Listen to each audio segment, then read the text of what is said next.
আসসালামু আলাইকুম রহমতুল্লাহ বরকাত। বিসমিল্লাহির রহমানির রহিম। আলহামদুলিল্লাহ ওয়াসসালাতু ওয়াসসালামু আলা রাসূলিল্লাহ ওয়া আলা আলিহি ওয়া সাহবিহি আজমাইন ওয়া বাদ। সম্মানিত ভাতৃমণ্ডলী, আল্লাহ রাব্বুল আলামিনের প্রশংসা এবং প্রিয় নবী সাল্লাল্লাহু আলাইহি সাল্লামের উপর সালাত ও সালামের পর আজ জুমাবার 22 জিলহজ 1445 হিজরি মোতাবেক 28শে জুন 2024 আমাদের ধারাবাহিক আলোচনা সংক্ষিপ্ত জাদুল মাদ থেকে পর্ব নম্বর 76। বিষয়বস্তু শারীরিক চিকিৎসা সম্পর্কে রাসূলুল্লাহ সাল্লাল্লাহু আলাইহি ওয়াসাল্লামের আদর্শ। শারীরিক চিকিৎসা মানে শরীরের চিকিৎসা, রুহের চিকিৎসা নয়। কারণ মানুষ হচ্ছে দুটো বিষয়ের সমষ্টির নাম, আর রুহ ওয়াল জাসাদ, রুহ আত্মা এবং দেহ বা শরীর। তো রুহের চিকিৎসা মানে পাপাচার থেকে মুক্ত হওয়ার চিকিৎসা। রুহের চিকিৎসা মানে হচ্ছে ইমানি চিকিৎসা, বিভিন্ন পাপ থেকে, সেটা আকিদার পাপ হোক, ইবাদত বন্দেগীর ক্ষেত্রে পাপ হোক, আর হারাম জীবন যাপনের পাপ হোক, আর আখলাক চরিত্র সম্পর্কেও পাপ হোক, সে সমস্ত পাপ থেকে মানুষের রোগ মুক্তি মানে মুক্ত হওয়া, এটা হচ্ছে রুহানি চিকিৎসা। আধ্যাত্মিকতা, আত্মার পরিশুদ্ধি, আত্মাকে কলুষিত না করা, পাপিষ্ট না করে দেওয়া। এর জন্য কোরআনে কারীম এবং নবী সাল্লাল্লাহু আলাইহি ওয়াসাল্লাম হাদিস, ওহী ইলাহি, আল্লাহর ওহী হচ্ছে চিকিৎসা। সেটা কোরআনে কারীম হোক অথবা নবী সাল্লাল্লাহু আলাইহি ওয়াসাল্লামের সুন্নাহ হোক। জি হ্যাঁ, ওয়ানুনাজ্জিলু মিনাল কোরআনে মা হুয়া শিফা। মূলত কোরআন হচ্ছে শিফা, কিসের? রুহের চিকিৎসা। কিন্তু কোরআনে কারীমের বরকত এত অপরিসীম, এত অসাধারণ যে রুহানি চিকিৎসার সাথে সাথে, ইমানি চিকিৎসার সাথে সাথে শরীরের চিকিৎসা কোরআনে কারীমে রয়েছে। এই জন্য ইমান ইয়াকিনের সাথে কোরআনে কারীমের যে কোনো আয়াত পড়ে যদি কেউ রুকিয়া করে, ঝাড়ফুঁক করে, কিন্তু ইয়াকিন থাকতে হবে, দৃঢ় প্রত্যয়, বিশ্বাস থাকতে হবে, পরীক্ষামূলক না, সন্দেহমূলক না, দেখি কি হয়, তাহলে কাজ হবে না। ইমান ইয়াকিন হচ্ছে মূল বিষয় ক্ষেত্রে। ইমান ইয়াকিনে দুর্বলতার কারণে আর কোরআনে কারীমের রুকিয়ার ওপর অত আস্থা নেই। একদিকে রাখেন রুকিয়া, আর একদিকে ডাক্তারের চিকিৎসা, ওষুধ যেগুলো ডাক্তারের কাছ থেকে নিয়ে আসছেন, ওষুধের উপর বেশি নির্ভরশীল আজকালকার মুসলিমরাও, তাই না? তাহলে ওখানেই তো দুর্বলতা স্পষ্ট। তো যাই হোক, যার ফলে অনেক সময় রুকিয়া করলে কাজ হয় না। আবার নিজের মধ্যে সমস্যা থাকে, যে রুকিয়া করছে, ঝাড়ফুঁক করছে, তার মধ্যে ইমান আমলের সমস্যা আছে, বিভিন্ন পাপে ডুবে আছে, আর ও যদি কোরআন পড়ে ফুঁক দেয়, কি বা কাজ হবে? হয়তো হয় না, পারিপার্শ্বিক অবস্থার কারণে। কোরআনে কারীমে শরীরেরও চিকিৎসা রয়েছে। আর বিশেষ করে যে আয়াতগুলি যেই সমস্যার সাথে সম্পর্কিত, কথাটা শুনে রাখবেন, মনে রাখবেন, যে আয়াতের অর্থগুলি যেই সমস্যার সাথে সম্পর্কিত, সেই আয়াতগুলি পড়ে ফুঁক দিলে আরও বেশি উপকার আছে। যেমন জিন সম্পর্কীয় যে আয়াতগুলি পড়ে জিন তাড়ানোর চিকিৎসা, সেহের জাদু সম্পর্কীয় আয়াতগুলি পড়ে সেহের জাদু থেকে মুক্তির চিকিৎসা। জি, এইভাবে। জি, তো নবী সাল্লাল্লাহু আলাইহি ওয়াসাল্লামের চিকিৎসা, শারীরিক চিকিৎসা বিভিন্ন রকমের রয়েছে। তার মধ্যে একটি হচ্ছে রুকিয়া শারঈয়া, শারঈ ঝাড়ফুঁক, যেটা দিয়ে শরীরের চিকিৎসা হয়। আর উদাহরণস্বরূপ দেখি আপনাদের কতটা জানা আছে, বলেন আপনারা কিছু আপনাদের নলেজ। নবী সাল্লাল্লাহু আলাইহি ওয়াসাল্লাম থেকে প্রমাণিত শরীরের চিকিৎসা, বিভিন্ন রোগের চিকিৎসা কি দিয়ে? না, রোগের কথা না, কি দিয়ে চিকিৎসা? চিকিৎসা মানে কি? ওষুধ চিকিৎসা। সবাই কেন, একজন একজন করে কোরআন এত হইল, রুকিয়া হয়ে গেছে ওটা। সব রুকিয়া, ঝাড়ফুঁক, একটাতে সব শেষ। সেটা সূরা ফাতিহা হোক, আর পরে সূরা ফাতিহা থেকে সূরা নাস পর্যন্ত হোক, রুকিয়া, ঝাড়ফুঁক। কোনো হাদিসের দোয়া দিয়ে হোক, আযহিল বাস রব্বান নাস ইশফি আনতা শাফি, রুকিয়া, সব এক কথাতে শামিল। মধু, মাশাআল্লাহ, আসল, জমজমের পানি, একটা একটা করে, হই হই করে নয়, কালা জিরা, আল হাব্বাতু সৌদা, চিঙ্গা লাগানো, হেজামা, বোঝা গেছে। তার লোহা গরম করে কেই দাগানো, জি, এইরকম বেশ কিছু চিকিৎসা। এইরকমই একটি রোগ হচ্ছে শারীরিক বদনজর, কুদৃষ্টি পড়া, কারো বদনজর লেগে যাওয়া। এটি সত্য, হাদিস আসছে, সে বিষয়টি দিয়ে শুরু হচ্ছে এখানে। সমস্ত চিকিৎসাগুলি এখানে নিয়ে আসেননি, কারণ কিতাব সংক্ষেপে, আর মূল কিতাব থেকে সংক্ষেপ করা হয়েছে। সেই জন্য যেভাবে আমরা মোটামুটি একটা আইডিয়া দিচ্ছি, এটা যাতে করে আপনার একটা ব্যাপক ধারণা থাকে সম্পর্কে। কিন্তু এতে সীমিত কিছু বিষয় নিয়ে আলোচনা করা হয়েছে। তার মধ্যে একটি হচ্ছে রোগ হচ্ছে শরীরের নজর লেগে যাওয়া, বদনজর, কুদৃষ্টি পড়া কারণ, যার ফলে বড় ধরনের ক্ষয়ক্ষতি হতে পারে। ছোট থেকে বড় যে কোনো স্তরে ক্ষয়ক্ষতি হতে পারে, মানুষের প্রাণনাশ হতে পারে, অঙ্গহানি হতে পারে, সম্পর্ক ছিন্ন হইতে পারে। এমন হিংসুকদের হিংসা হইল যে দাম্পত্য জীবনে স্বামী স্ত্রীতে এত সম্পর্ক ছিল, কিন্তু কেউ বরদাস্ত করতে পারে না, বদনজর লেগে গেল, তালাক হয়ে গেল।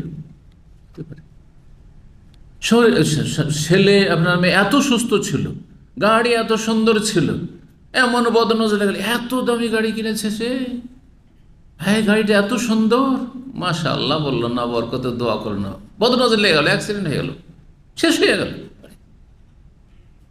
সুস্থ ছেলে সারা জীবন অসুস্থ হয়ে গেল, মরেও যেতে পারে।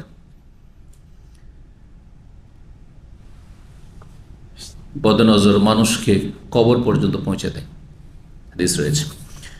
বদনজরের চিকিৎসা রয়েছে। বদনজর লাগার আগে আত্মরক্ষামূলক চিকিৎসা, মানে পূর্ব সতর্কতা।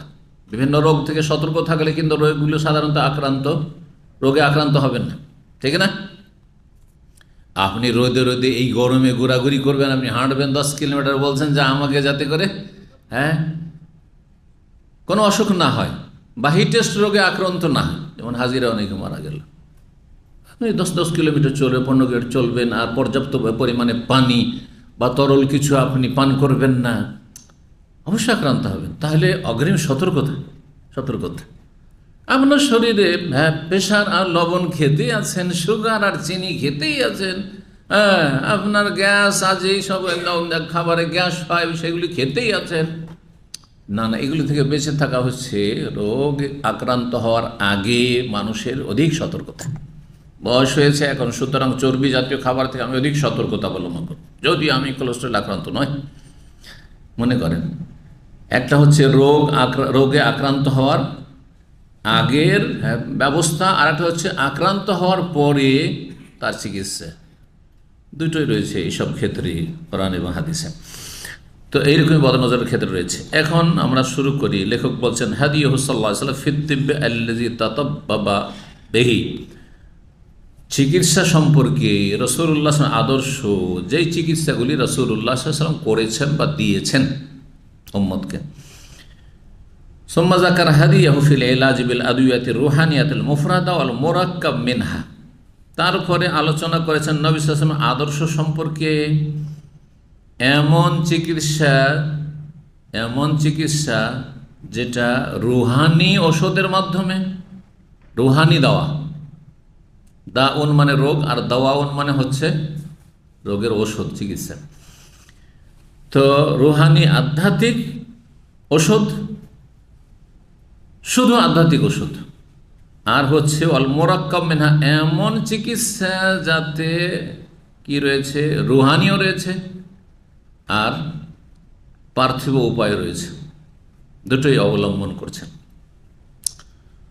আর কিছু প্রাকৃতিক চিকিৎসাও রয়েছে।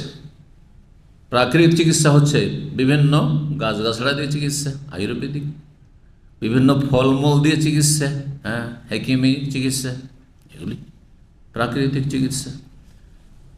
আর প্রাকৃতিক চিকিৎসার ভিত্তিতেই এইসব চিকিৎসাগুলি পৃথিবীতে এসেছে, যে অ্যালোপ্যাথ আর হোমিওপ্যাথ আর বায়োকেমিক আর এইসব মুক্তমুখ যেগুলো এসছে। তো বলছেন যে রাওয়া মুসলিম আন ইবনে আব্বাস মারফুআন, সহিহ মুসলিমে ইমাম মুসলিম বর্ণনা করেছেন আব্দুল্লাহ বিন আব্বাস রাদিয়াল্লাহু তাআলা আনহু থেকে নবী সাল্লাল্লাহু আলাইহি ওয়াসাল্লাম পর্যন্ত পৌঁছেছেন হাদিসটি। মারফু মানে নবী সাল্লাল্লাহু আলাইহি ওয়াসাল্লাম বলেছেন, আল আইনু হাক্কুন, কুদৃষ্টি পড়া, বদনজর লেগে যাওয়া হচ্ছে সত্য। এটা যদি কেউ অস্বীকার করে তাহলে সে পথভ্রষ্ট। নবী সাল্লাল্লাহু আলাইহি ওয়াসাল্লাম বলেছেন যে বদনজর লাগা সত্য। বদনজর যার লাগবে তার হিংসা হওয়া জরুরি নয়। অধিকাংশ ক্ষেত্রে হিংসুকের বদনজর লাগার সম্ভাবনা বেশি থাকে, কিন্তু অনেক সময় হিংসুক না, হিতাকাঙ্ক্ষী মানুষ, আপনজন, দরদি, ঘরেরই সব বাপ মায়ের বদনজর ছেলে মেয়েকে লেগে যেতে পারে, ভাই বোনের বদনজর ভাই বোনদেরকে লেগে যেতে পারে, নিজের বদনজর নিজের গাড়িকে লেগে যেতে পারে, নিজের বদনজর নিজের বাড়িকে লেগে যেতে পারে, নিজের বদন নিজের গাছপালাতে ফসল লেগে যেতে পারে, ফলমূলের গাছে লেগে যেতে পারে। কখনো ইচ্ছাকৃত আক্রোশের সাথে দেখা যায় সেটা শত্রু করে, বন্ধু করে না। আর কখনো অনিচ্ছাকৃত কিছু মানুষ আছে তাদের চোখই খারাপ, মানে চোখেই তার কি রয়েছে, কুদৃষ্টি রয়েছে, যে তার চোখ পড়লে বদনজর লেগে যাবে, ও নিজেকে সামলাইতে পারে না, তার ক্ষমতা নেই, সেটা প্রাকৃতিক। এমনও কিছু ব্যতিক্রম আছে। এই জন্য নিজের ছেলে মেয়েও দেখতে যদি সুন্দর লাগে, নিজের নিয়ামতও নিজের স্ত্রীকেও দেখতে সুন্দর লাগে, নিজের স্বামীকেও দেখতে খুব সুঠাম লাগছে, স্মার্ট, খবরদার যখনই খুব বেশি সুন্দর লাগে, মাশাআল্লাহ, বারাকাল্লাহ ফিক, হ্যাঁ আল্লাহ সুস্থ রাখুন, আল্লাহ ভালো রাখুন, দোয়া দেন। দোয়া দিলে আর বদনজর লাগবে না, কিন্তু দোয়া করে দিলে বদনজর লাগবে না। বা মাশাআল্লাহ তো বারাকাল্লাহ, আল্লাহ এরকম সৃষ্টি করতে পারেন। জি, তো আল আইনু হাক্কুন, বদনজর হচ্ছে সত্য। ওয়ালাউ কানা শাইউন সাবাকাল কাদর, কোনো বস্তু পৃথিবীর যদি তকদিরকে অতিক্রম করে যেত, তকদিরকে খণ্ডন করে দিত, যা কিছু আল্লাহর পক্ষ থেকে চূড়ান্ত ফয়সালা তকদির আছে লয় মাহফুজে, সেটা যদি কোনো কিছু এমন হতো পৃথিবীতে যে তকদিরের ব্যতিক্রম হয়ে যাচ্ছে, করে দিচ্ছে, তাহলে সেটা লা সাবাকাতুল আইন, বদনজর সেটা করত। কিন্তু এমনকি বদনজরও যে লাগার পরে কারো ক্ষতি হলো সেটাও তকদির আছে, কারণ আল্লাহ রাব্বুল আলামিন সব কিছু জানছেন। তো আল্লাহ সব কিছু জানছেন, আল্লাহ রাব্বুল আলামিনের ইচ্ছার বিরুদ্ধে কোনো কিছু হইতে পারে না, আল্লাহ রাব্বুল এলেমের বিপরীত কিছু হইতে পারেন না। আর আল্লাহ রাব্বুল যেমন অতীত জানছেন, বর্তমান জানছেন, ভবিষ্যৎ জানছেন, তার কাছে সব কালগুলি সমান, সব কালগুলির এলেম সমান।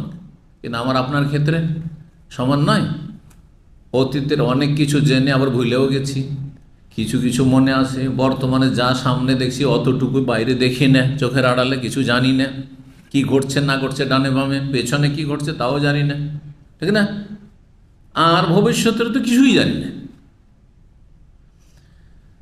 তো যদি তকদির খণ্ডন করতো কোনো কিছুতে, তাহলে কি সে খণ্ডন করতো বদনজরি, কিন্তু সেটা হয় না, সেটাও তকদিরে লেখা আছে যে অমুক সময় অমুক লোকের ওপর অমুক লোকের বদনজর লাগবে, সেটাও লিখিত আছে। ইন্না কুল্লা শাইইন খালাকনাহু বিকাদার, সূরা কামর আল্লাহ বলেন, প্রতিটি বস্তুকে আল্লাহ সুপরিমিত করে, সুনির্ধারিত করে তকদির সহ সৃষ্টি করেছেন।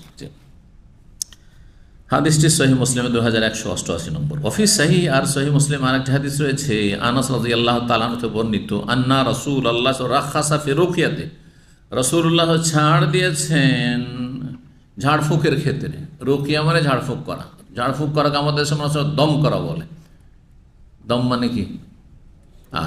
আরব দেশে থেকে দম মানে তো রক্ত, দম মানে, কিন্তু এখানে দম মানে রক্ত নয়। হজ উমরাতে ভুল করলে দম দিতে হবে, ওই দম নয়, এটা হচ্ছে ফার্সি দম, এটা আরবি দম নয়, ফার্সি দম মানে, আমরা এই ভাষাটা বলি কিন্তু আমাদের আঞ্চলিক ভাষাতে রয়েছে, মালদহ রাশি এইসব এলাকার ভাষায় আমার দমটা আটকে গেছে, মানে নিঃশ্বাস আটকে গেছে, দমটা বলেন না, দেখি তোর কত দম আছে, এটা বলেন, কিন্তু বলেন না, বিভিন্ন অঞ্চলে আছে। তো এখানে দম বলতে হ্যাঁ ফুঁক দেওয়া, দম মানে রোকিয়া মানে ফুঁক দেওয়া, কিছু পড়ে, যে পড়াটি রোকিয়া যদি শরীয়ত সম্মত হয় তাহলে কোরআনে বা হাদিসের দোয়া পড়ে বা কোরআনের আয়াত পড়ে, অথবা এমন বোধগম্য বাক্য বলে যেটা কোরআন হাদিসে না থাকলেও সেটা বলা জায়েজ।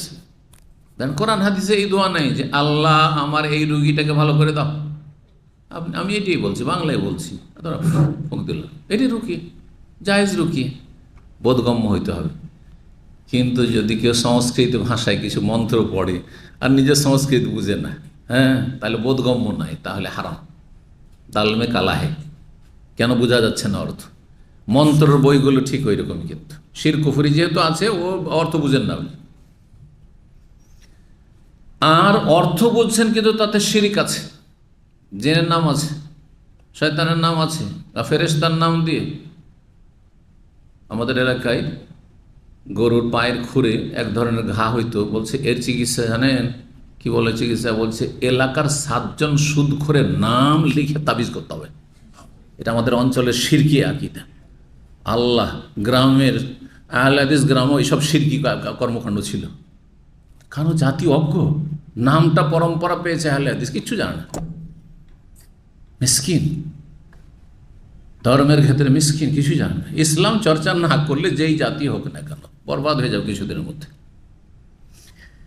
তো চিন্তা করুন, সুদখোরের নাম লেখেও চিকিৎসা হয়, আবার তাবিজ হয়, তাতে ভালো হয়।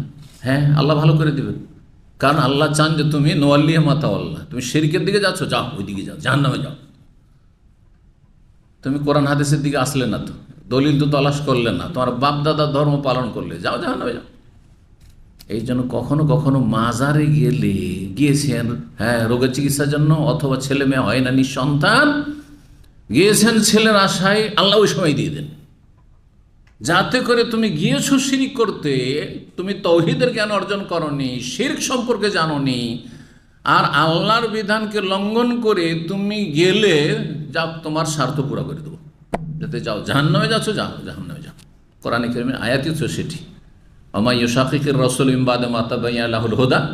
হেদায়েত স্পষ্ট, মানে ওহী নাযিল হয়েছে আমাদের মাঝে, কোরআন হাদিস মওজুদ রয়েছে, বিভিন্ন ভাষায় অনুবাদ হয়ে গেছে, তাফসীর হয়ে গেছে। তারপর রসুলের রাস্তা ছেড়ে দিয়ে অন্য পথে চলে, ওয়াত্তাবি গায়রা সাবিলিল মুমিনিন, মুমিনদের রাস্তা বাদে অন্য রাস্তায় চলে না। মুমিন মানে প্রথম সারির মুমিন সাহাবায়ে কেরাম, তারা আদর্শ মুমিন, তাদের পথ ধরল না। সাহাবায়ে কেরামদের জামানায় এগুলো ছিল না, মাজার ছিল না, পীর ছিল না, পীর মুরিদের ব্যবসা ছিল না, সুফিজম ছিল না, মিলাদ ছিল না, ইত্যাদি ইত্যাদি, শিরক ছিল না, বেদাত ছিল না, কিছু ছিল না। নুয়াল্লিহি মা তাওয়াল্লা, যেদিকে যাবে ওইদিকে ফিরিয়ে দিব, আল্লাহ বলছে। তার এই জন্য দেখা যায় যে বাতিলপন্থী মুশরিক মাজার থেকে ফিরে এসে বাচ্চা হয়ে গেছে। ও মনে করে যে আমার বাবাই দিয়েছে, কিন্তু বাবা দিয়ে রবই দিয়েছেন তোমাকে জাহান্নামে ঢুকাবার জন্য, কারণ তুমি ওহীর পরোয়া করনি, তুমি যাও জাহান্নামে যাও। ধোঁকা খাবেন না, বাস্তবতা ধর্ম নয়, ধর্ম হচ্ছে দলিল। বাস্তবে কি পেয়ে গেলেন কোনখানে গিয়ে? হ্যাঁ, আপনি মাটিকে, মদিনার মাটিকে কি মনে করলে? বেদাতিরা কিন্তু মদিনা থেকে মাটি নিয়ে যায়, যায় না? তারা আমাদের দেশে ওই মরিয়ম ফুল আকীদা আছে, নিয়ে যায়, ওটা দিয়ে আপনার কাজ হইতে পারে, কিন্তু এর মানে যে বাস্তবে এটা যে পরীক্ষিত, এগুলো হচ্ছে বেদাতিদের তরিকা। পরীক্ষিত বলে কাজ করবেন না, আপনার দলিল কি এর অনুমতি দিচ্ছে কিনা এটা দেখতে হবে। তো যাই হোক, কথা না বাড়িয়ে হাদিসের দিকে যাই। আনাস রাদিয়াল্লাহু বলছেন যে রাসূলুল্লাহ সাল্লাল্লাহু আলাইহি ওয়াসাল্লাম ছাড় দিয়েছে রুকিয়া, মানে ঝাড়ফুঁক করার ক্ষেত্রে, বিশেষ করে 3টি সমস্যার ক্ষেত্রে। এইগুলির ক্ষেত্রে প্রশংসিত, অন্য ক্ষেত্রে জায়েজ, কিন্তু 3টি সমস্যার ক্ষেত্রে, যেখানে পার্থিব চিকিৎসা, অন্য চিকিৎসা হয়তো ফলপ্রসূ না, বা তখন ওইরকম ছিল না, তখন এই 3টি ক্ষেত্রে প্রশংসিত। তার মানে এই না যে শুধু দম করবেন 3টা সমস্যায়, চতুর্থ কোনো সমস্যায় দম করতে পারেন। যে কোনো রোগে আপনি দম করতে পারেন, জ্বর হয়েছে আপনি ফুঁক দিতে পারেন, রোগিয়া সারিয়া করতে পারেন। বরং ইমাম ইবনে তাইমিয়া রাহিমাহুল্লাহ বলছেন, আমি আর এই জন্য বলেছি যে কোরআনের যে আয়াতের যে বিষয়ের সাথে সম্পর্ক, ওই আয়াতটা পড়ে ফুঁক দিলে বেশি কাজ হবে। জ্বরে আক্রান্ত রোগী, হ্যাঁ, শরীরে তাপ, সেই সময় যদি বলেন, কারণ শরীরের তাপটা হচ্ছে আগুন, আগুনের তাপ হয়, তাই না? সুতরাং কোরআনে যে আয়াতের নারের কথা রয়েছে, আগুনের কথা রয়েছে, সে আয়াত, আর সে আগুনকে আল্লাহ ঠান্ডা হইতে বলেছেন, সেটা ইব্রাহিম আলাইহিস সালামকে জ্বালানোর জন্য যে আগুন নমরুদ, হ্যাঁ, জ্বালিয়েছিলেন। কুলনা ইয়া নারু কুনি বারদান ওয়া সালামান আলা ইব্রাহিম, এই আয়াত পড়ে ফুঁক দেন ইয়াকিনের সাথে, আশা করি যে চিকিৎসা হবে। কিন্তু যদি বলেন এটা কোন আয়াতে আছে, হাদিসে আছে, হাদিসে দলিল নেই। এগুলো হচ্ছে কি, যে কোরআনের আয়াত সবগুলি দিয়ে রুকিয়া করা যায়, কিন্তু যেটার সম্পর্ক যেই সমস্যার সাথে, যে বিষয়ের সাথে, সেটা দিয়ে করলে বেশি ফল পাওয়া যায়, বেশি ফল পাওয়া যায়।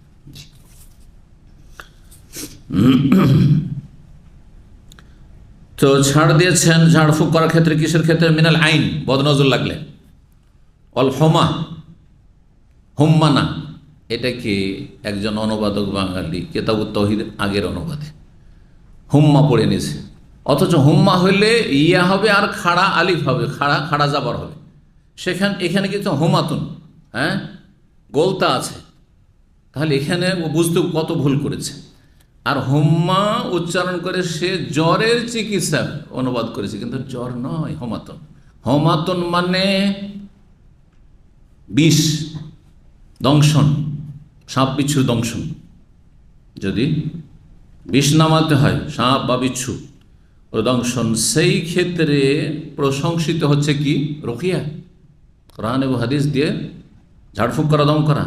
ও নামলা, আর নামলা হচ্ছে এক ধরনের ঘা, ফোড়া। বলছে করোহন তাখরুজ ফিল জামবে, শরীরের পার্শ্ব দেশে, এইদিকে অথবা এইদিকে ডানে বা বামে, আর সেগুলি কি ফুটে উঠে ফোড়া আর বিষাক্ত। আমাদের দেশে কিছু কিছু ফোড়াকে বিষ ফোড়া বলে, ওরা বলে না বিষ ফোড়া, ছোটই হয়, ও অত বেশি বড় হয় না, কিন্তু এত বিষ যে আরাম হারাম করে দিয়েছে, নিদ্রা হারাম করে দিয়েছে। হ্যাঁ, বিষ এত থাকা যায় না। তো এইরকম নামলা অর্থাৎ এখানে তাহলে কি ফোড়ার চিকিৎসার ক্ষেত্রে। হাদিসটি কোথায় রয়েছে? হাদিস সহিহ মুসলিম 2196 নম্বর হাদিস। তারপরে বলছে ইমাম মালিক রাহমাহুল্লাহ ইমাম জোহরি ইবনে শাহাব থেকে বর্ণনা করেছেন, আর তিনি সাহাবী আবু উমামা ইবনে সাহল ইবনে হুনাইফ থেকে বর্ণনা করছেন বদনজর সম্পর্কে ঘটনা। নবী সাল্লাল্লাহু আলাইহি ওয়াসাল্লাম আমলে একজন সাহাবী আর একজন সাহাবী বড়ই দেখতে সুন্দর ছিল, এত সুন্দর তার শরীর আর শরীরের চামড়া আর দেহের মানে বৈশিষ্ট্য, সুঠাম দেহের মানুষ, হ্যাঁ, সুপুরুষ যেটাকে বলা হয়। গোসল করছিল, গোসল করার সময় মানুষ খালি গায়ে থাকে, খালি গায়ে বেশি বদনজর লাগে। কারণ একটা মানুষকে যদি খালি গায়ে দেখো, একটা ছেলেকে, তাহলে গোটা শরীরটা দেখে ফেললো। আর যদি একটু চেহারা দেখে তো সামান্য এইটুকু দেখে গোটা শরীর ঢাকা আছে। এই জন্য শরীরে যত ঢাকা থাকবে তত বদনজর থেকে মুক্ত থাকবে। এই জন্য দেখা যায় যে পর্দানাসীন মহিলাদের, বোরখাওয়ালা মহিলাদের উপর বদনজর কম লাগে, যত সুন্দরী হোক না, তাদের দেখবেন সৌন্দর্য লাবণ্য, 50 বছর বয়স হয়ে গেছে, বোরখাওয়ালি এখনো সুন্দরী আছে। আর যেসব মেয়েরা হন্ডায় চড়ে বেড়ায় আর নিজে ড্রাইভ করে বেড়ায় আর যেখানে সেখানে মাথা খুলে, চেহারা খুলে, পিঠ খুলে চলাফেরা করে, তাদের 30 বছর বয়সে সুগার আর প্রেশার আর এই সমস্যা, তো মেন্সের সমস্যা, বালা মুসিবত শেষে মানসিক অশান্তি, পারিবারিক অশান্তি, আর কত রকম অশান্তি। অথচ স্বামী স্ত্রী দুজনে চাকরি করে, দুজনে ইনকাম করে, কোনো শান্তি নেই। বুঝতে পেরেছেন? পরীক্ষিত জিনিস এগুলো, যেন সতর্ক সাবধান। যেসব বেহায়া বেপর্দা মহিলারা, তাদের উপর নজর বেশি লাগে। কারণ মানুষ হিসাবে চিন্তা করুন যে আপনার সামনে দুটো মানুষ, একজন পুরুষ একজন নারী, কার দিকে বেশি নজর যাবে? আরে পুরুষ তো ডালবা যেখানে সেখানে, কেউ তাকায় না তাদের দিকে। হ্যাঁ, ব্যতিক্রম পোশাকে থাকলে তাকাবে। দেন হাজারে একটা আমি আছি, ধরেন এয়ারপোর্টে বা মুসলিম দেশে, আমার মতো আর কেউ নেই গোটা এয়ারপোর্টে, ট্রেন স্টেশনে, তখন আমার দিকে তাকাবে লোকটাকে, ও তাকাইতে আছে যেন আমি এক কোথা থেকে আকাশ থেকে নেমে এসেছি। কোনো এক জায়গায় এরকম ইন্ডিয়াতে, তখনকার যুগে তো জুব্বাও পড়তাম না, পাঞ্জাবি পায়জামা পড়তাম আর টুপি, হ্যাঁ, আর এই গুতরাও এত সুন্দর এগুলো ছিল না, তাই না? তারপরে সুবহানাল্লাহ এক জায়গায় গিয়েছি, তো কিছু লোকেরা হিন্দু, তারা বলছে, ভালো ভাষাতেই বলছে, সে কোনো মানে উপহাস করে ঠাট্টা করে না, বলছে যে আপনাকে দেখে মনে হচ্ছে, আমার সাথে আরও দু একজন ছিল, আপনাদেরকে দেখে মনে হচ্ছে যে আকাশ থেকে নেমে এসছে। তার মানে আমাদের দেশে এইরকম লোক আছে? কোথায় বাড়ি? বলছে মালদহ। বলছেন না, আমাদের দেশে এইরকম লোক আছে, ভাবতে পারে না, বলছে আকাশ থেকে নেমে এসছে। মানে বিরল এদের লেবাস, পোশাক, চলা ফিরে হয়ে গেছে। তো তখন তাকাবে। আর না, আর এমনি মহিলা যদি কালো হয় তবুও তাকাবে, হ্যাঁ, কুৎসিত হয় তবুও তাকাবে, তাকাবে না? তাকাবে না? তো যার দিকে যত তাকাবে, যত কুদৃষ্টি, যারা মহিলার দিকে তাকায় তাকে ভালো মানুষ নাকি? তাহলে তাদের দৃষ্টিগুলো হচ্ছে খুবই খারাপ, বিষাক্ত দৃষ্টি। বিষাক্ত দৃষ্টি পড়তে আছে রাত দিন হাজারো মানুষের, বদনজর লাগবে না? যার ফলে দেখবেন যে একজন দিনদার পরেশগার মহিলা, পর্দানাসীন মহিলা কত সুস্থ থাকে, পক্ষান্তরে বেহায়া বেপর্দা মহিলা কত অশান্তিতে, কত অসুস্থ থাকে, জি, মানসিক শারীরিক সব দিক থেকে অসুস্থ থাকে। এটি আল্লাহর নিয়ামত, এটি পার্থিব নিয়ামত, আর আখেরাত তো আছেই, মহাপুরস্কার। জি, তো ঘটনা বলি।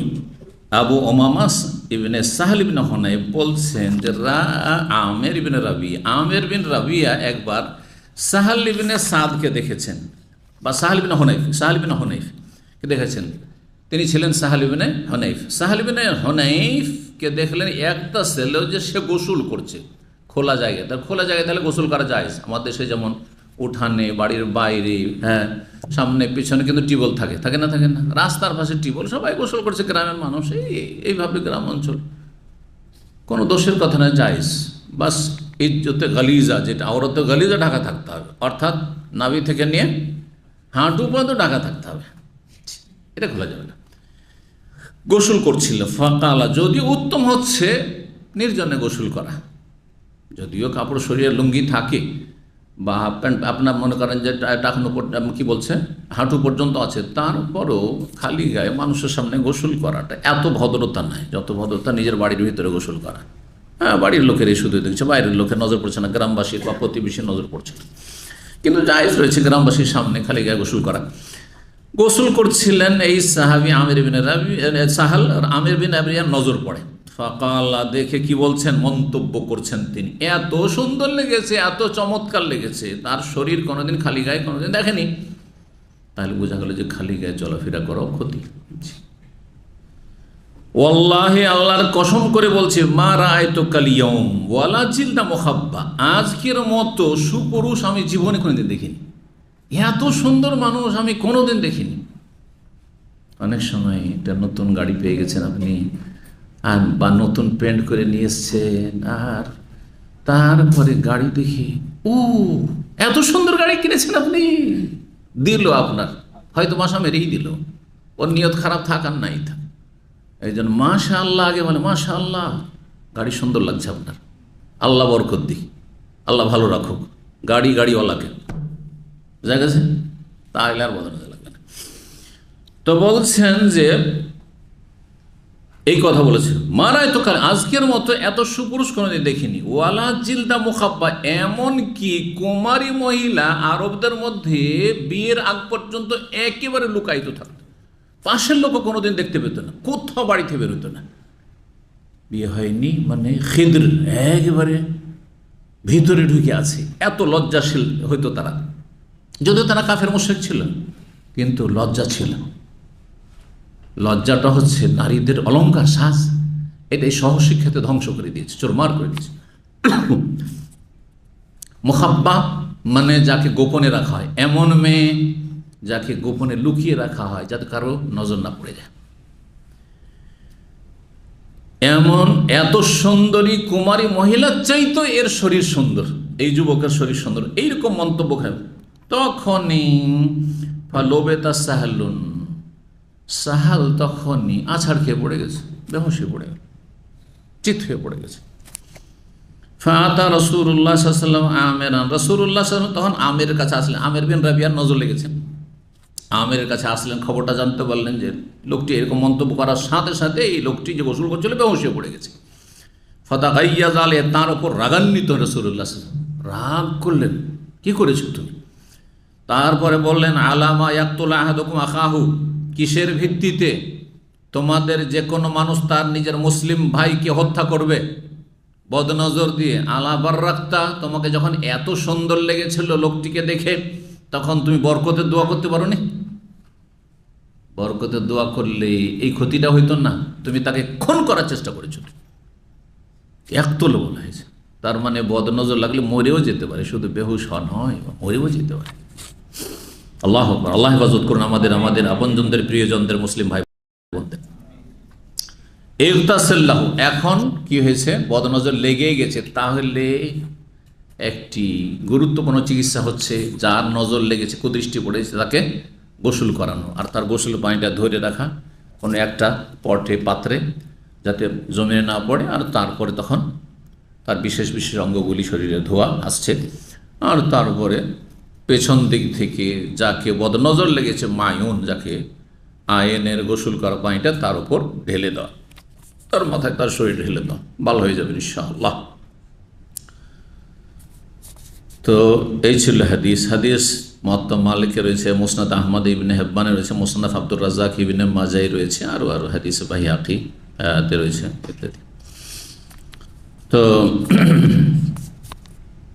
এই ছিল হাদিস। হাদিসটিতে কিছুটা দুর্বলতা আছে, কিন্তু সব মিলিয়ে হাদিস হাসান হতে পারে। জি, বলা হয়েছে ফাগাসালা আমের ওয়াজহাহু, তারপরে নবী সাল্লাল্লাহু আলাইহি ওয়াসাল্লাম নির্দেশে আমের তার মুখমণ্ডল ধুলেন। কারণ উজু করলে কি করতে হয়? মুখমণ্ডল ধুইতে হয়। মুখমণ্ডল ধুলেন, ওয়াদাই হে, দুই হাত ধুইলেন, অমির ফাঁকাই হে, আর দুই কোনই, এই জায়গাগুলো কোনই ধৌত করলেন। আর তারপরে বলছে রুকবাতাই হে, আর দুই হাঁটু ধুলেন, একটু হাঁটু। ও আতরাফা রিজলাই হে, আর দুই পায়ের অগ্রভাগ, দুই পায়ের কিনারা মানে পায়ের আঙ্গুলের দিক, এগুলো ধৌত করলেন। ও দাখিলাতা এজারিহি, এবং তার লুঙ্গির ভিতরের সাইডটি, ভিতরের দিকটি। এখন লুঙ্গির ভিতরের দিকটি বুঝতে গিয়ে অনেকে কিন্তু ভুল করে, মনে করে যে লজ্জাস্থান দিতে হবে, হ্যাঁ, গুপ্তাঙ্গ লিঙ্গ ধুইতে হবে। না, এটা ভুল। এর ভাষ্যকার করে বলছেন যারা এটা বুঝেছে তারা একেবারে ভুল করেছেন। না, এই কথা বলা হয়নি যে গুপ্তাঙ্গ ধুইয়ে তারপরে তার শরীর ঢালা হবে। না, এটা নয় নবী সাল্লাল্লাহু আলাইহি ওয়াসাল্লামের উদ্দেশ্য। এজার হয় লুঙ্গির একটা হচ্ছে বাইরের দিক, আর একটা হচ্ছে ভিতরের দিক। তো এক সাইডের, কেউ বলছে ডান সাইডের ভিতরের দিকটা একটা সাইড ধুয়ে, ওতে যাতে পানিটা পড়ে, কিসে, সেই যে পাত্রটা ধরে আছে, একজন ধরে থাকে পাত্রটাকে, এভাবে ধরে থাকবে যে পানিগুলো বয়ে পড়ছে তার অঙ্গ প্রত্যঙ্গ থেকে যে ধোয়া হচ্ছে তাতে যেন পড়ে। কেউ কেউ বলেছেন যে যেখানে করে লুঙ্গিটা কষা হয়, বাঁধা হয়, বা পায়জামাটা পরা হয়, এখানে যখন পরা হচ্ছে, তো এই জায়গাটা যেখানে করে আপনার লুঙ্গিটা বাঁধা আছে, এই জায়গাটা ভিতর দিক থেকে এই জায়গাটা ধুয়ে পানিটা ফেলতে হবে এখানে। এইগুলি হচ্ছে সহি ব্যাখ্যা। জি, এক কথায় লুঙ্গির একটা অংশ ধুইতে হবে যাতে ওই পাত্রে পড়ে। সুম্মা সাব্বা আলাইহি ফি কাদহিন, একটা বাটিতে বা পেয়ালাতে, বড় বড় পাত্রে, এক কথায়। সুম্মা সাব্বা আলাইহি, তারপরে তার উপর ঢেলে দেওয়া হইল, যে আক্রান্ত হয়েছে তার উপর ঢেলে দেওয়া হলো। ফারাহা সাহলুন মা আন্নাস, সাথে সাথে লোকটি বেহুশে পড়েছিল, যে সাহাল, সে তার সাথে সাথে লোকদের সাথে স্বাভাবিক হাঁটা চলা শুরু করে দিল। হাঁটা চলা শুরু, সুস্থ হয়ে গেল, সাথে সাথে সুস্থ হয়ে গেল। এরকম মুসান্নাফ আব্দুর রাজ্জাকে ইমাম আব্দুর রাজ্জাক সানাআনী রাহিমাহুল্লাহ বর্ণনা করেছেন মামার থেকে, তিনি ইবনে তাউস থেকে, তিনি তার পিতা ইমাম তাউস থেকে, মারফু নবী সাল্লাল্লাহু আলাইহি ওয়াসাল্লাম থেকে, আল আইনু হাক্কুন, কুদৃষ্টি লাগা, বদনজর লাগা হচ্ছে সত্য। ওয়াইজাবতুসিল আহাদুকুম, তোমাদের কাউকে যদি বলে তুমি গোসল করো, অনুমান করা হচ্ছে যে তারই বদনজর, আর তো এখানে কেউ আসেনি, হঠাৎ করে কেন এরকম ব্যতিক্রম হয়ে গেল, তাহলে ওরই বদনজর লেগেছে। যদি বলা হয় যে ভাই তোমার বদনজর হয়তো লেগেছে, বা বোন তোমার বদনজর লেগেছে, তুমি গোসল করো, তো সেখানে হটকারিতা করবে না, না না না আমার বদনজর লাগে না, আমি গোসল করবো না, এটা করবে না। এটা নবীর নির্দেশ। ওয়াইজাবতুসিল আহাদুকুম, তোমাদের কাউকে যদি গোসল করতে বলা হয় যে গোসল করো, মানে তোমার শরীরে যে অঙ্গগুলি ধুতে বলা হয়, ফালিয়াক্তাসিল, সে যেন গোসল করে পানিটা দেয়। কারণ এই পানিটা দিয়ে কি হবে, হ্যাঁ, যার ওপর তোমার কুদৃষ্টি পড়েছে মনে করা হচ্ছে তার চিকিৎসা হবে, মানুষের উপকার করবে যথাসাধ্য। কখনো এটাকে মানহানি মনে করবে না, যে না আমাকে অভিযুক্ত করা হচ্ছে, আমার উপরে দোষারোপ করা হচ্ছে, আমার বদনজর লাগেনি, না না, এসব করতে যাবেন। ঠিক আছে, তোমাদের মনে হচ্ছে এরকম, যদি ফায়দা হয়, একজন আমার মুসলিম ভাইয়ের, মুসলিম বোনের ফায়দা, কোনো অসুবিধা নেই, ঠিক আছে, গোসল করছি, অসুবিধা কি। এ হচ্ছে হাদিস।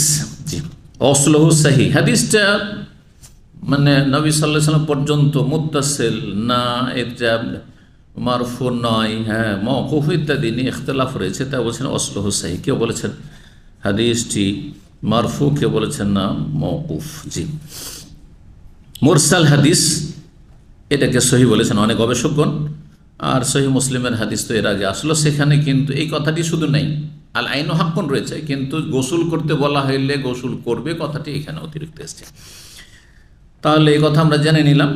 এখন গোসল করতে যে বলা হবে, সংক্ষেপে হাদিসটাতে এসেছিল, ইমাম ইবনুল কাইয়িম রাহিমাহুল্লাহ সেটাকে বর্ণনা করেছেন কেমন, ইউমারুর রাজুলুল আয়নু, ওই ব্যক্তি, যেই ব্যক্তির বদনজর লেগেছে তাকে আদেশ করা হবে, বেকাদহাইন, যে একটা পেয়ালা বা একটা পাত্র, পট, সেটা যে কিছুই হোক, প্লাস্টিকের হোক আর যারই হোক না কেন, বা একটা মাটিরই হোক, বড় পাত্র নিয়ে আসা, আর ফা ইউদ খেলো কাফাহ ফিহে, তারপরে তার হাতটা তাতে ঢুকাবে, ফায়াতা মাজমাজ, আর তারপরে সেখান থেকে পানি নিয়ে কুলি করবে, কুলি করে তাতে ফেলবে। তাহলে অতিরিক্ত জানলাম এটা, অন্যান্য হাদিসের সবগুলি মিলিয়ে। সুম্মা ইয়ামুজ্জু ফিল কাদাহে, তারপরে যে পাত্রটি আছে তাতে কুলিটা নিক্ষেপ করে ফেলবে। ওয়ায়াকসেল ওয়াজহ ফিল কাদহে, মুখমণ্ডলটা ধুয়ে তাতে পানিটা ফেলবে আর ধরে থাকবে, ওইটা মুখ ধুইছে আর পানিটা যেন তার পাত্রে পড়ছে, একজন ধরে আছে। সুম্মা ইয়াকসেল ইয়াদাহুল ইউসরা, তারপরে বাম হাত ধুইবে, বাম হাত ধুইবে। ফায়াসুব্বু আলা রুকবাতিল উমরা, আর তারপরে সেটা ঢেলে দিবে ডান হাঁটুর ওপর, বাম হাত ধুয়ে ঢালবে কিসের, বাম হাঁটুর ওপর। ফিল কাঁধে, আর তারপরে সেটা যেন পড়ে কিসে, পাত্রে পড়ে। সুম্মা ইউদখিলু ইয়াদাহুল ইয়ুমনা, আর তারপরে ডান হাত ঢুকাবে। ফায়াসুব্বু আলা রুকবাতিল ইউসরা, তারপরে বাম হাঁটুর ওপর পানি ঢালবে। সুম্মা ইয়াগসিলু দাখিলাতে ইজারি, তারপরে লুঙ্গির ভিতরের অংশটি ধৌত করবে। ওয়ালা ইউদাউল কাদহু ফিল আরজি, আর ততক্ষণ পর্যন্ত যতক্ষণ পানিগুলো পড়ছে পাত্রে, পাত্রটা জমিনে মাটিতে রাখবে না, ধরে থাকবে। সুম্মা ইয়াসুব্বু আলা রাসিল মুসাব, তারপর আক্রান্ত ব্যক্তির মাথায় ঢেলে দিবে সেই পানিটি। মিন খালফিহি, পেছন দিক থেকে, সাব্বাতান ওয়াহেদা, একবারই ঢেলে দিবে, অল্প অল্প করে না, একবারে পেছন দিক থেকে আষাঢ় দিয়ে জোরে ঢেলে দিবে। জি, তারপরে বলছেন ইমাম ইবনুল কাইয়িম রাহিমাহুল্লাহ, আর সংক্ষিপ্ত করেছেন ইমাম শেখুল ইসলাম মুহাম্মদ আব্দুল্লাহ রাহিমাহুল্লাহ, বলছে ওয়াল আইনু আইনানে, বদনজর দুই রকমের, দুই ধরনের। একটি হচ্ছে আইনুন ইনসিয়া, আর একটি হচ্ছে আইনুন জিন্নিয়া। একটি হচ্ছে মানুষের কুদৃষ্টি বদনজর, আর একটি হচ্ছে জিনের বদনজর লাগা। এতক্ষণ পর্যন্ত বা এতদিন পর্যন্ত যারাও বদনজর শুনেছেন, শুধু কিসের শুনেছেন? মানুষের বদনজর লাগে না, না, জিনেরও বদনজর লাগে। আজকাল বাংলাদেশে এই ভাষাটি খুব প্রসিদ্ধ, আশেক জিনে। বিশেষ করে মেয়েদের ক্ষেত্রে বলা হয় আশেক জিন, মানে প্রেমিক। আশেক মানে কি? প্রেমিক, প্রেমিক জিন। একটা মেয়ে যদি সুন্দরী হয় আর কোনো জিন তাকে দেখেছে, তাকে খুব ভালো লেগে গেছে, ভালো লেগেছে, তখন তারও নজর লেগে গেছে, তাকে না দেখে থাকতে পারছে না, তখন সে আক্রান্ত হয়ে যায়, সেই জিনের বদনজরে আক্রান্ত হয়ে যায়।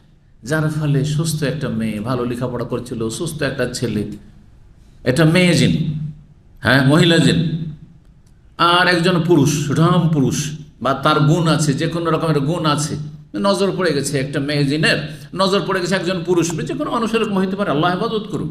আর তার এমন পছন্দ হয়েছে, ওকে ছেড়ে থাকতে পারে না।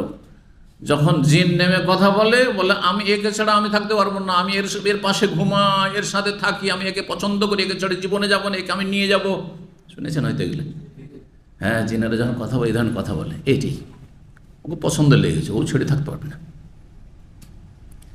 বাধ্য না হলেও ছেড়ে যাবে না। তো মানুষের যেমন বদনজর লাগে, কুদৃষ্টি পড়ে, তেমনি জিনেরও বদনজর লাগতে পারে। এই জন্য নবী সাল্লাল্লাহু আলাইহি ওয়াসাল্লাম আত্মরক্ষামূলক চিকিৎসা অনেক শিখিয়েছেন। তার একটি গুরুত্বপূর্ণ হচ্ছে ইস্তিয়াজা, আশ্রয় কামনা করা। আউযু বিকালিমাতিল্লাহি তাম্মাতি মিন শাররি মা খালাক। কোনো জায়গায় মরুভূমিতে নামলেন, পেট্রোল পাম্পে নামলেন, কোনো 5 স্টার হোটেলে নামলেন, এমন জায়গায় নামলেন যেখানে অনেক পাপ হয়েছে, কোনোদিন মনে হয় সেই হোটেলের রুমে কোরআন তেলাওয়াত হয়নি, ভালো মানুষ নামলেন, জিন বাসা করে আছে, অথবা মাসকে মাস সেইটা খালি পড়ে আছে, জিনের বাস হয়ে গেছে সেখানে, আর আপনি গিয়ে ঢুকলেন, সেখানে থাকবেন, আউযু বিকালিমাতিল্লাহি তাম্মাতে পড়লেন না, তাহলে আপনি আক্রান্ত হইতে পারেন, আপনার ক্ষতি হয়ে যেতে পারে। এই জন্য যেই কোনো জায়গায় নামবেন, নবী সাল্লাল্লাহু আলাইহি ওয়াসাল্লাম, সহিহ মুসলিমের হাদিস, আমল করেন না, অভ্যাস করে নেন, যে কোনো জায়গায় নামবেন, জিন এবং মানুষের অনিষ্ট থেকে রক্ষা পাবেন। আপনারা সবাই কিন্তু বিভিন্ন প্রতিষ্ঠানে চাকরি করেন, তাই না? কেউ অফিসে চাকরি করছেন, কেউ কোম্পানিতে, কেউ সাইটে, অনেক সাথী সঙ্গীদের সাথে, কেউ ভিলাতে থাকছেন, অনেক ভালো মানুষের সাথে থাকছেন, তো খারাপ মানুষের সাথে, আপনার চেয়ে খারাপ খারাপ মানুষ আছে, তাদের সাথে থাকছেন, কাফের বিধর্মী বেনামাজির সাথে থাকছেন আপনি। কত শত্রু আছে, মানুষ শত্রু, জিন শত্রু আছে। যখনই আপনি আপনার রুমে বা আপনার বিল্ডিংয়ে ঢুকবেন, বিলাতে ঢুকবেন, আউযু বিকালিমাতিল্লাহি তাম্মাতি মিন শাররি মা খালাক। অফিসে ঢুকবেন, কত হিংসুক আপনাকে তাড়াবার জন্য মরিয়া হয়ে আছে, রুজি কেড়ে নেওয়ার জন্য, আউযু বিকালিমাতিল্লাহি তাম্মাতি মিন শাররি মা খালাক। যেখানে যাবেন হোটেলে, পেট্রোল পাম্পে, নতুন জায়গায় নামলেন, কোথায় জিন শয়তান মানুষ শয়তান উৎপেতে আছে আপনার ক্ষতি করার জন্য, আউযু বিকালিমাতিল্লাহি তাম্মাতি মিন শাররি মা খালাক। নবী সাল্লাল্লাহু আলাইহি ওয়াসাল্লাম কি বলেছেন? যদি কেউ পড়ে ইজা নাজালা আহাদুকুম মানজিলান, তোমাদের কোনো ব্যক্তি যদি কোনো জায়গায় অবতরণ করে, ফাকাল, আর যদি বলে আউযু বিকালিমাতিল্লাহি তাম্মাতি মিন শাররি মা খালাক, আল্লাহ পূর্ণাঙ্গ বাণীর মাধ্যমে আমি আশ্রয় কামনা করছি মিন শাররি মা খালাক, সমস্ত সৃষ্টির অনিষ্ট থেকে, সমস্ত সৃষ্টির লাম ইয়াদুররুহু সেই, কোনো কিছু ক্ষতি করতে পারবে না। কোনো জায়গায় আপনি এয়ারপোর্টে নামছেন আর জানেন যে সেখানে ভালো মানুষদেরকে হয়রান করা হয় ঘুষ খাওয়ার জন্য, অথবা ইসলামিক লেভেল থাকলে হয়রান করা হয়, বিভিন্ন ভয় ভীতি কাজ করছে, বলেন আউযু বিকালিমাতিল্লাহি তাম্মাতি মিন শাররি মা খালাক, লাম ইয়াদুররুহু সেই, কোনো ক্ষতি হবে না ইয়াকিনের সাথে, হাত্তা ইয়ারতাহিলা মিন মানজিলিহি, যতক্ষণ সেখান থেকে আপনি প্রস্থান না করবেন, যতক্ষণ ওইখানে আছেন নিরাপদ আছেন। আর এক জায়গায় নামবেন আউযু বিকালিমাতিল্লাহি তাম্মাতি মিন শাররি মা খালাক।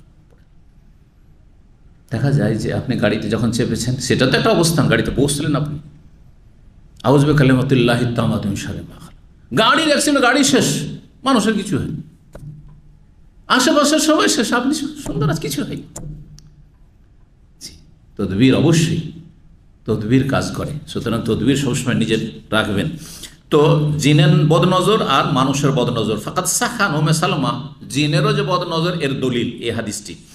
উম্মে সালমা রাদিয়াল্লাহু তাআলা আনহা থেকে সহিহ সূত্রে প্রমাণিত, আন্নাহু সাল্লাল্লাহু রাআ ফি বাইতিহা জারিয়া, নবী সাল্লাল্লাহু একদিন মা উম্মে সালমা রাদিয়াল্লাহু তাআলা আনহা, নবী সাল্লাল্লাহু সহধর্মিণী, তার বাড়িতে একজন দাসীকে দেখলেন, বালিকা দাসীকে দেখলেন, যে ফি ওয়াজহিহা সাফআতুন, জারিয়াতুন যেমন দাসীকে বলা হয়, তেমনি জারিয়া নাবালিকা মেয়েকে বলা হয়।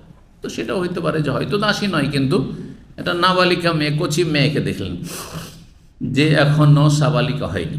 সাবালিকা হইলে ফাতাতুন, তখন প্রত্যেক বয়সের এক একটা করে নাম আরবিতে আছে, কিন্তু যখন দুধ পান করছে একটি নাম ছেলে মেয়েদের, হ্যাঁ, তারপরে দুধ ছেড়ে দিয়েছে কিন্তু এখনও সাবালিকা হয়নি, তখন একটা সাবালিকা, এখনও হয়নি, সাবালক হয়নি, কিন্তু সাবালক হতে যাচ্ছে, মানে ঢুকতে যাচ্ছে সাবালকের বয়সে, তাহলে তার একটা নাম আছে, ইত্যাদি ইত্যাদি। এভাবে 40-এর পরে আলাদা নাম আছে, তাও 60-এর পরে আবার নাম আছে আলাদা, এইভাবে। তো সেই বালিকাকে দেখলেন যে ফি ওয়াজহিহা সাফআতুন, তার চেহারায় গালে দাগ। অনেক ছেলে মেয়েদের দেখবেন যে ছেলেটা বা মেয়েটা দেখতে সুন্দর, কিন্তু গালে একটা গোল দাগ আছে, দেখা যায়। কোনদিন খেয়াল করেছেন? ছোটদের এরকম হয়, দেখা যায়, 8 বছর 10 বছর 12 বছর ছেলে মেয়ে এরকম দেখা যায়, এত সুন্দর ছেলে, কিন্তু এখানে একটা দাগ হয়ে আছে, এখানে একটা গোল দাগ হয়ে আছে। এটা বদনজর, এটা জিনের বদনজর, মানুষেরও হইতে পারে, কিন্তু জিনের বদনজর এই হাদিস আছে। জি, তো এই মেয়েটির গালে যখন একটি দাগ দেখলেন, বললেন ইস্তারকুলাহা, এর জন্য রুকিয়া করো, ঝাড়ফুঁক করো। ফাইন্না বেহান নাজরা, একে বদনজর লেগেছে, একে কি লেগেছে? বদনজর লেগেছে। হাদিস সহিহ বুখারী 5739 আর সহিহ মুসলিম 2197। উম্মে সালমা রাদিয়াল্লাহু আনহা হাদিস, সহিহ হাদিস। ইমাম বাগবী রাহমাহুল্লাহ বলেন সাফআতুন, নবী সাল্লাল্লাহু আলাইহি ওয়াসাল্লাম বললেন যে তার চেহারাতে কি ছিল? একটি সাফআতুন, দাগ ছিল, কালো দাগ অথবা অন্য রঙ, বিবর্ণ, যে আসল বর্ণ হয় চামড়ার ওই রকম না, হয় কালো হয়ে আছে আর না হলে সাদা, যেটা চামড়ার রং আছে ওই রং না থেকে সাদা।